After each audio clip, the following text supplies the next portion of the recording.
So today, Frank, I got to sit down recently with Robin Mann, a friend of ours. I do too. Amazing mind. And we, of all the things we could talk about with her, we talked about sphere of influence and how you build and work a sphere of influence. So without further ado, ladies and gentlemen, Ms. Robin Mann. So Robin Mann, 5-time icon from the Charlotte area. Thanks so much for being here. Now, I'm curious.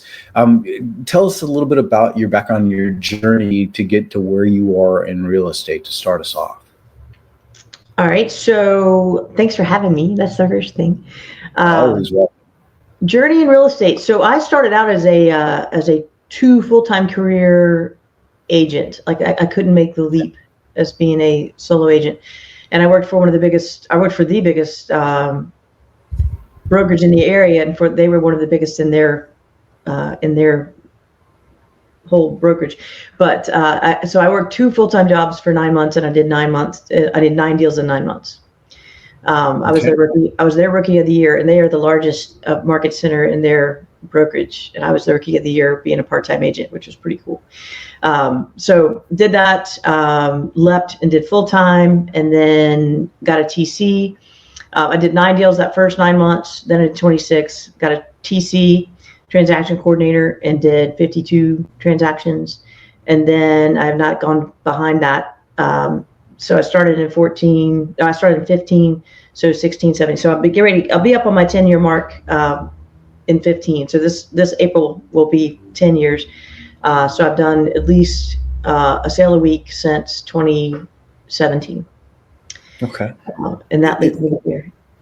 I heard the talk about it. And the win-win, that for me was fine. But you were about to say something else, and I didn't hear what you were saying. Okay, so I wasn't going to tell you about this, but this is something else that I do every year, and I do it.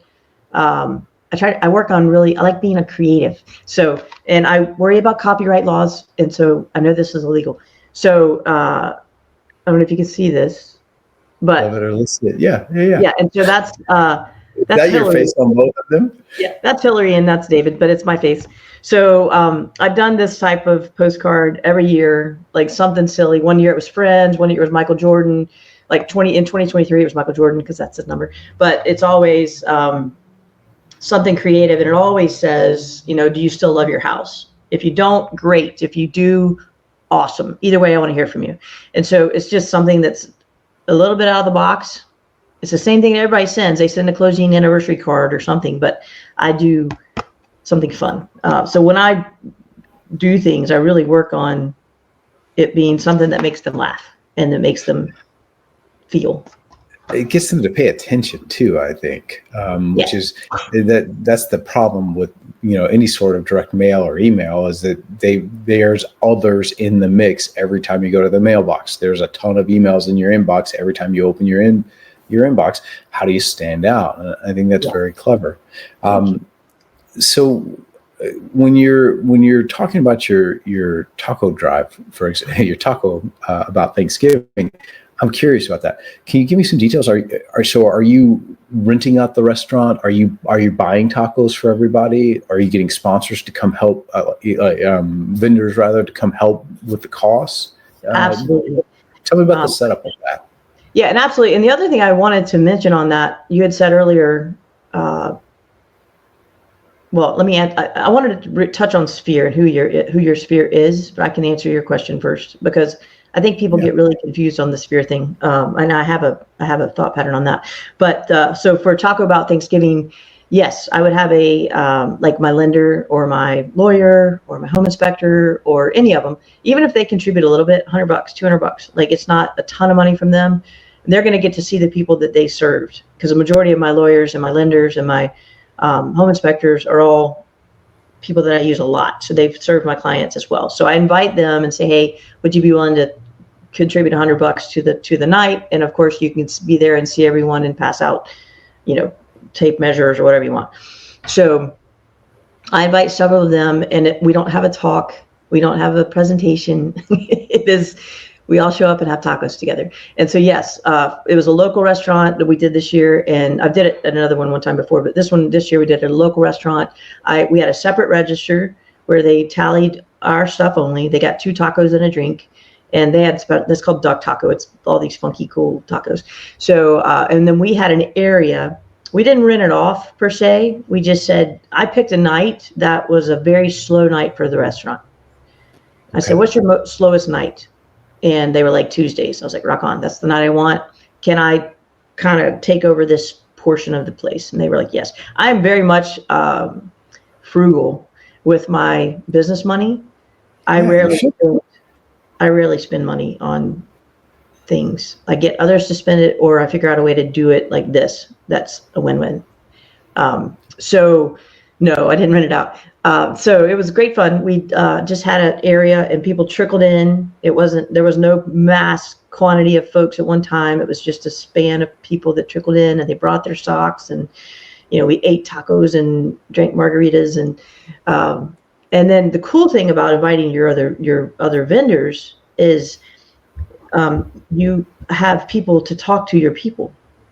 Because if you're the only one there, which is what I used to do, I had a pie drop in, and people would come and pick up their Thanksgiving pie, and there's 30 people that show up and they all want to talk to me. So when you invite those people in, okay, I get to talk to you, Brian, for a second, and then, okay, wow, I can go talk to these 4 people and not feel like I've just left you hanging. So yeah, we just did it right there at the taco place, got all the socks. And then if you are a social media person, which I am, you're filming content.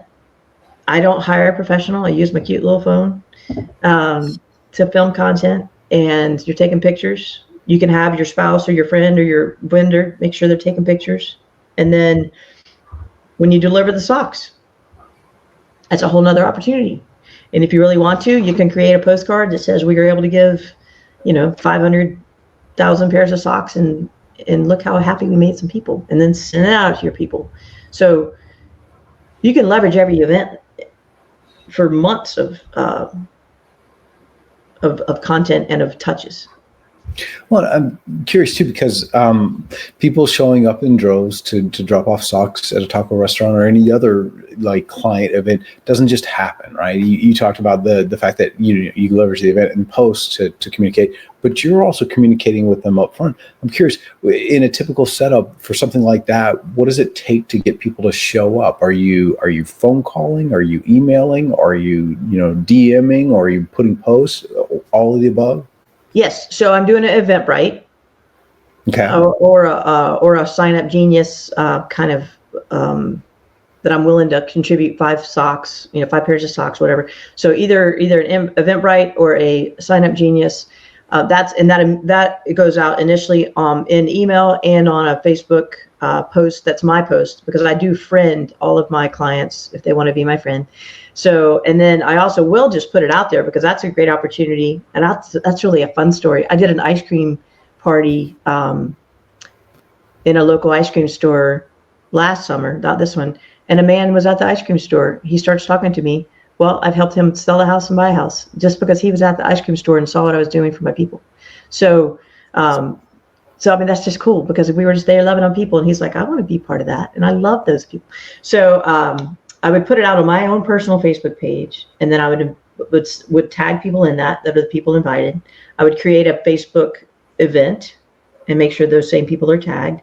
Then I would also email them the Eventbrite, and then I also, if you haven't used the Reach app, Reach is a free app, and you can also do it from KV Core, but Reach is a free app where you can create a group.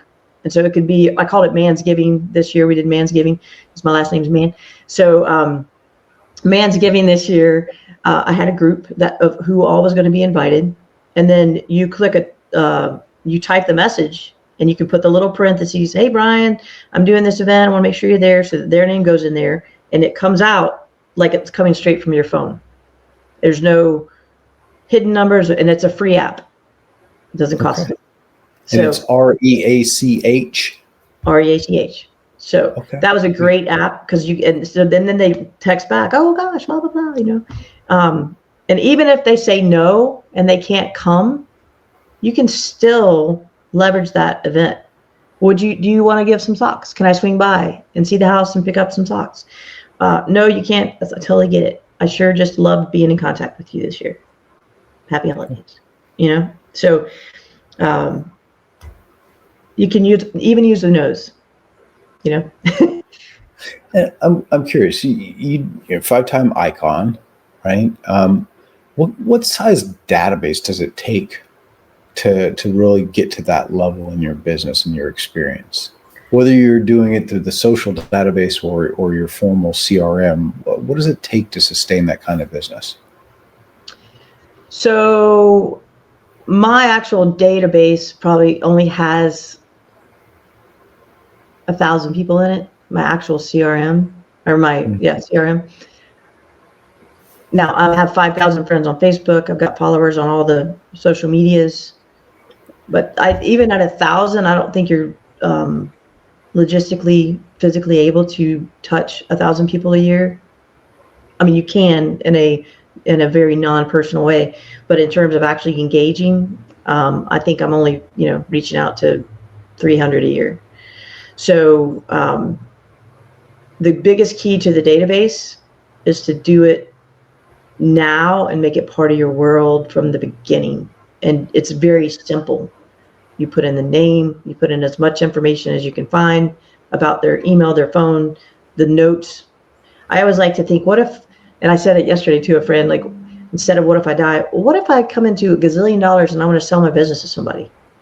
There ought to be notes there that can say, here's the scoop on Brian, but so that they can pick it up and you can still get paid while you're at the beach and wherever, So your database is gold, and it's not hard. It's what is it? It's not easy. It's simple. Yeah, it's simple. This is really simple. It's not easy. It's very simple. Just very simple. Put the stuff in. Got to do the work. You got to do the work. And on a weekly basis, I'm curious, how much time do you spend in, say, social or your CRM to bring about the kinds of results that you're talking about? A lot. People are like, so when I used to teach a class called Finding Your Business, people would be like, you're on social media. This was in the beginning. You're on social media 8 hours a day. How do you do any work? I'm like, that is my work. Yeah. That is my job. Now, I'm not just watching puppies and kittens. I'm actually intentionally using it as a resource. So now it's much less. In the beginning, without a doubt, 8 hours a day. And it was, again, back to that 20 tallies. Mm-hmm. If I didn't have 20 and it was 10 o'clock at night, I would tell my husband, hey, man, I got to figure out 2 more contacts. And I would find the contacts and put them in my database. And if I didn't get them in the database because I was too tired or whatnot, then the next day I was committed. Or if I only got 18, okay, well, next day I'm doing 22. Like, I was very, very intentional and pretty hard on myself for that. Because if you don't do it, you won't get it. You've got to do the numbers. It's a numbers game. I think success in any arena has a discipline attached to it. And in real estate, there's probably several disciplines in real estate, right? Mastery of skill and things like that, obviously. And yet I think the biggest discipline in real estate is the contact sport of it all, making sure that you are getting in conversation with people.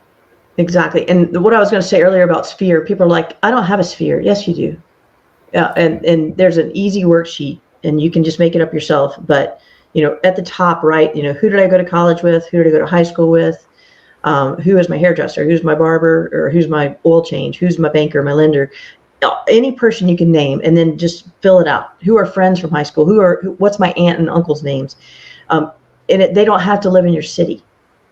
Mm-hmm. Because in the beginning, what I would do, I literally would call Aunt Jo, who lives in Danielsville, Georgia, which I live in Charlotte, North Carolina. She is not a valid client. What Aunt Jo would do for me is listen to me and practice. Hey, Aunt Jo, it's Robin. I gotta practice this script. Will you pretend you're a buyer? Will you pretend you're a seller? And of course, yes. Nobody wants to help me more than Aunt Jo, right? So, right. And that's a contact for the day. Did it actually lead to money? No. Did it lead to my skills being enhanced? Yes.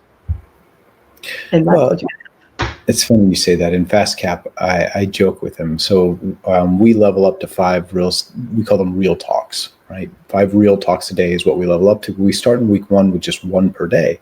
And I tell them quite literally, go call your grandmother, go call your auntie, go call your best friend, and practice and fumble your way forward and laugh about it. Because these are people who love you and care about you, and will let you be vulnerable with them. But the interesting thing is, every single round of FastCap, invariably we have somebody come back and say, you'll never believe it, my grandmother's bridge partner is selling their home and I got a listing appointment, right? That happens all the time. And by the way, ladies and gentlemen, that's called sphere of influence. Whether you're novicely fumbling your way through it, you're still letting somebody you know who loves you and that you love know that you're in real estate. And that's power. Referrals. Like, she lives in Danielsville, Georgia. She may not be selling but her neighbor might be. And then she'll call, hey, Robin, who do you know in Danielsville? And they may have a favorite realtor, but they may not. And then boom, you're getting referral money. Heck yeah. So, I'll take 25%, 35% out of town all day long.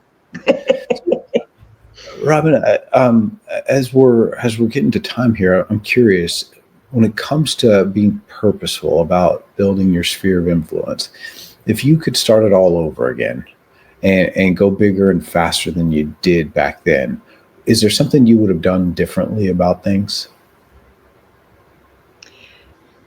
I don't want to be cocky, but I went pretty dang fast. Like, I did 9 deals in 9 months, like straight out of the gate. Fast.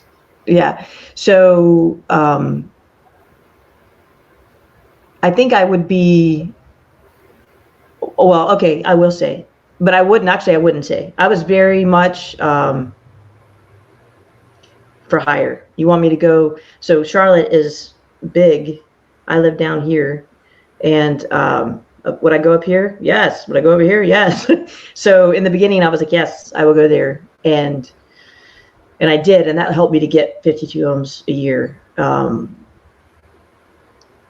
And I wouldn't change that, because that is how I just was like, I am determined to make this successful. And so what I could have done better at that moment is to leverage that out. Let's find an agent up there and what I could do now, that I can refer that out to, instead of me driving all over the place. That would be really smart. In building a team, if I wanted. I'm not a team person. I'm always just, I do better. I have people I have 60 agents, but I'm not a team leader. The other thing I would have done is to be more intentional. I did this with one particular neighborhood and it worked out really well, and I could have done it more, but I just dove straight into the Facebook. I picked the neighborhood that I love, and I just went door knocking. And it was a market research door knock. Like, if you ever want to have a door knocking class, I'll teach you all day long. But because I've got some great door knocking stories that have turned into really cool wins. But I just picked the neighborhood I loved, and I literally knocked on the doors. Hey, I'm a new realtor. This neighborhood, every time I'm in it, I smile. This is why I love it. Why do you love it? That's it. That was the door knock. That's a great script, by the way. Right? Thank you. It's so simple, right? And then the key is, this is a crazy story. I taught door knocking class. This beautiful little man went out. He did 3 of those notebooks you're talking about with your mom. 3 of those. Yeah. He's like, Robin, I don't have any business. I'm like, well, show me your follow-up. And he's like, well, I didn't follow up. Yep. He just kept really good notes. I was like, oh, you're killing me. But like so what would be smarter is if I really wanted to, like right now, if I want to up my price point, all right, well, let's get back to knocking on some doors and let's pick a neighborhood that's the higher point demographic, and do the same exact thing I did with this little neighborhood that I loved in a higher demographic place. And if you don't want a door knock, okay, well then circle farm it, or Facebook, get a part of their Facebook group somehow. Go make a friend in there. Like, just figure out a way to get there, because there's so many ways to get there. Yeah. I don't know if that answered that, but I think maybe just being more central geographically, but really no, because it helped me to be all over. Yeah, I think that's right. I mean, the name of the game is building up your sphere. However you choose to do it is fine. Door knocking is a great way to get in front of people because you're immediately building a relationship. You're immediately building a rapport. I'm a former door knocker for 6 years. I love door knocking. And by the way, I'm going to take you up on your offer when we go to the geographic farm training as part of the series. Love it. Thank you so much for coming on and sharing your hard-won wisdom with us. We appreciate it. Our EXP family obviously is going to appreciate learning from you. So thank you from all of us. You are so welcome. I loved it. I hope it was helpful to at least one person. So I know it will be helpful to a lot of people. Yeah. All right. So for all of you out there, get out there, build your sphere, build your social media influence, and then work it through a database so you can succeed and have stable success in your business as you go. Thanks so much for tuning in. And thank you, Robin, for being with us.